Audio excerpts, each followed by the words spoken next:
ప్రజల్ని గాలికి వదిలేసినటువంటి పరిస్థితి, ఒక స్కామ్కి తెరలేపారు. అలానే మనం చూసినట్టయితే ఆరోగ్యశ్రీ గురించి, ఈ ఆరోగ్యశ్రీ ప్రోగ్రామ్ ఎవరు ఇంట్రడ్యూస్ చేశారు, ఈ ఆరోగ్యశ్రీ పథకం ఎవరు తీసుకొచ్చారని నేను ప్రత్యేకించి చెప్పనవసరం లేదు. ఆరోగ్యశ్రీ ఎంతో మంది, లక్షల మంది పేద ప్రజల ప్రాణాలు కాపాడడానికి ఆనాడు ఆ దివంగత మహానేత డాక్టర్ వైఎస్ రాజశేఖర రెడ్డి గారు ఈ పథకాన్ని ప్రవేశపెట్టి ఎంతో మందిని బ్రతికించారు, ఆదుకున్నారు, ఈ రాష్ట్ర ప్రజల్ని కాపాడారు. ఇలాంటి ఒక గొప్ప పథకం దేశానికే ఆదర్శంగా నిలిచింది. ఈరోజు దేశంలో ఉన్నటువంటి దాదాపు అన్ని రాష్ట్రాలు కూడా ఆరోగ్యశ్రీ అనేటువంటి ప్రోగ్రామ్ని వాళ్ళందరూ కూడా ఈ ట్రస్ట్ని ఫాలో అవుతూ అమలు చేస్తూ మరి ముందుకు వెళ్తున్నటువంటి పరిస్థితి. ఆంధ్రప్రదేశ్లో ఆరిజిన్ అయినటువంటి ఈ గొప్ప పథకం దేశానికి ఆదర్శంగా నిలిచినటువంటి పరిస్థితుల్లో ఈ రోజున కూటమి ప్రభుత్వం వచ్చాక అసలు ఈ ఆరోగ్యశ్రీనే లేకుండా చేస్తూ ఉన్నారు. హైబ్రిడ్ మోడల్ అంటున్నారు, అదేదో ఇన్సూరెన్స్ మోడల్ అని మాట్లాడుతూ ఉన్నారు. ఈ ఎక్కడ లేని మాడ్యూల్స్ అన్నీ కూడా చెప్తూ ఈరోజు ప్రజలకు చక్కటి ఫ్రీగా అందేటి వైద్య ఆరోగ్య సేవల నుంచి దూరం చేస్తూ అనేక ఇబ్బందులు పాలు చేస్తూ ఉన్నారు. మనం చూసినట్టయితే ఆరోగ్యశ్రీ, జగనన్న ఆరోగ్యశ్రీని 3257 ప్రొసీజర్స్కి పెంచి 25 లక్షల వరకు కూడా ఆ లిమిట్ని పెంచి దాదాపు మన రాష్ట్రంలో 90% పైగా ఉన్నటువంటి కుటుంబాలు ఈ ఆరోగ్యశ్రీని ఈరోజు అవైల్ చేసుకుంటూ చక్కగా వెళ్తున్నటువంటి పరిస్థితి నుంచి ఈరోజు అసలు ఈ రాష్ట్రంలో ఆరోగ్యశ్రీ ఉందా లేదా, అమలు అవుతుందా లేదా, ఏ హాస్పిటల్ పోవాలి, వెళ్తే చూస్తారో లేదో అన్నటువంటి భయంలోకి ఈరోజు ప్రజలు నెట్టినటువంటి పరిస్థితి. మా నాయకుడు జగన్మోహన్ రెడ్డి గారు జగనన్న ప్రభుత్వంలో బ్రహ్మాండంగా ఈ ఆరోగ్యశ్రీ ట్రస్ట్ కింద 3600 కోట్లు సంవత్సరానికి మనం ఖర్చు చేస్తూ గొప్పగా ఈ ఆరోగ్యశ్రీ పథకాన్ని, ఈ ప్రోగ్రామ్ని మనం అమలు చేసినటువంటి పరిస్థితి. ఈ రోజున వీళ్ళు చెప్తా ఉన్నారు, వీళ్ళకి 100 కన్ఫ్యూజన్స్ ఉన్నాయి. అసలు ఈ ఆరోగ్యశ్రీని ఇన్సూరెన్స్ మోడల్లోకి తీసుకువెళ్లాల్సినటువంటి అవసరం ఏంటి, దానివల్ల వచ్చే అడ్వాంటేజెస్ ఏంటో చెప్పాలి. ఏదో ప్రీమియం అంటారు, ఏదో ఇన్సూరెన్స్ మోడల్ అంటారు, ఇంకేంటేంటో అంటున్నారు. దాని మీద వాళ్ళకే స్పష్టత లేదు. క్లారిటీ ఇవ్వండి. అసలు మీరు ఎందుకు వెళ్ళాలనుకుంటున్నారు, వెళ్తే ఏంటి, వెళ్ళడం వల్ల అడ్వాంటేజెస్ ఏంటి, దీనివల్ల ప్రజలకు ఏ విధంగా మేలు అవుతుంది. ఫర్ ఎగ్జాంపుల్, ఉదాహరణకి మనం చూస్తే ఒక వ్యక్తి ఈ ఇన్సూరెన్స్ మాడ్యూలే గనక ఉంటే ఏదైనా ఒక జబ్బు వచ్చి ఆ హాస్పిటల్కి వెళ్తే ఫర్ సపోజ్ ఒక 2 లక్షలు ఖర్చు అవుతుంది, 2 లక్షలు ఖర్చు అవుతుంది ఆ జబ్బు నయం కావడానికి అని చెప్తే అందులో 50,000 ఆరోగ్యశ్రీలో ఈ ఇన్సూరెన్స్ మాడ్యూల్లో మీకు లభిస్తుందండి అని చెప్తే ఇంకో 1,50,000 ఎక్కడి నుంచి ఈ వ్యక్తి పెట్టుకోవాలి, దీనికి ఎవరు రెస్పాన్సిబుల్ తీసుకుంటారు?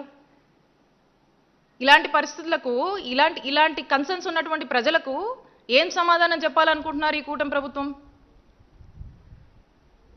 ఇదే జగనన్న ప్రభుత్వంలో అయితే 25 లక్షల వరకు, ఇంకా అంతకన్నా మించి అంటే చాలా రేర్ కేసెస్, బట్ అయినా అది కూడా ప్రభుత్వం భరించింది.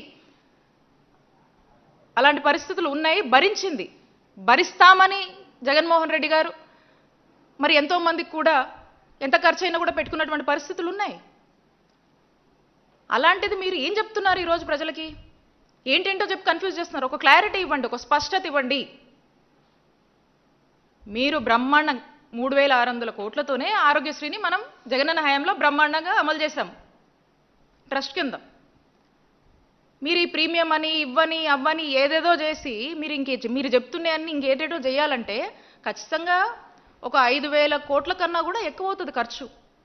దాంట్లో కూడా మళ్ళీ గ్యారెంటీ లేదు. ఇందాక ఎగ్జాంపుల్ చెప్పాను కదా, ఓ కొంత వస్తుంది. అసలు ఆరోగ్యశ్రీ వర్తిస్తుందా లేదా అనే కన్ఫ్యూజనే ప్రజల్లో చాలా ఉంది. చూడట్లేదు హాస్పిటల్స్. మరి అంత ఖర్చు అయ్యేటువంటి పరిస్థితి ఉంటుంది. మరి అంత ఖర్చు చేస్తూ ఆ ఇన్సూరెన్స్కి మోడల్కి, ఈ హైబ్రిడ్ మోడల్స్కి వెళ్ళాల్సినటువంటి అవసరం ఏముందో చెప్పాలి మీరు. 3,600 కోట్లకి 5,000కి పైగా 5,000 కోట్లకు పైగా అవుతున్నటువంటి బడ్జెట్. ఆ మధ్యలో నంబర్స్ ఉన్నాయే, ఆ 1,500 కోట్లు 1,400 కోట్ల వరకు అవి ఎవరి జాబ్లోకి వెళ్తాయి? రాష్ట్ర ప్రజలు అన్ని గమనిస్తున్నారు.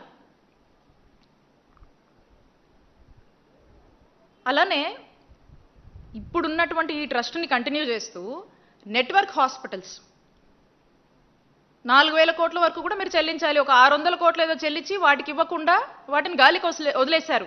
ఈరోజు నానా ఇబ్బందులు పడుతున్నాయి నెట్వర్క్ హాస్పిటల్స్. ఈరోజు పేషెంట్స్ వెళ్తే చూడటంలా. ఎందుకు చూడటం లేదంటే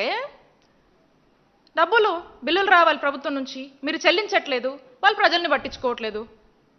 డబ్బులు ఉంటే చూపించుకోవాలి, లేదంటే లేదా అప్పులు చేసుకొని చూపించుకోవాలి. పేదవాడి పరిస్థితి ఇది. నెట్వర్క్ హాస్పిటల్స్ కూడా ఏం చేస్తారు పాపం, వాళ్ళు కూడా గాలికి వదిలేశారు. డబ్బులు వస్తే వాళ్ళు వైద్యం చేయడానికి సిద్ధంగా ఉన్నారు. వాళ్ళకి ఇవ్వాల్సినటువంటి చెల్లించాల్సినటువంటి బకాయిలు చెల్లించి వాళ్ళని ఎంకరేజ్ చేస్తే బ్రహ్మాండంగా ఈ ఆరోగ్యశ్రీ ట్రస్ట్ కింద వైద్య ఆరోగ్య సేవలు అందించవచ్చు, వైద్య ఆరోగ్య రంగానికి ప్రాణం పోయొచ్చు. కానీ మీరు ప్రాణం తీయాలనుకుంటున్నారు. ప్రజల ప్రాణాలతో మీరు ఆడుకుంటున్నారు ఈరోజు.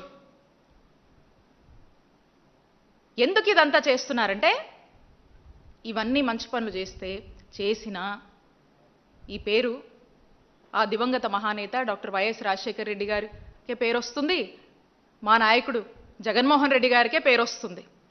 కాబట్టి ఈ పేరు ప్రజల్లోంచి పూర్తిగా చెరిపేయాలనేటువంటి ఒక దురాలోచనతో మీరు ఇవేవీ లేకుండా చేస్తా ఉన్నారు. అదే మనకు స్పష్టమవుతా ఉంది.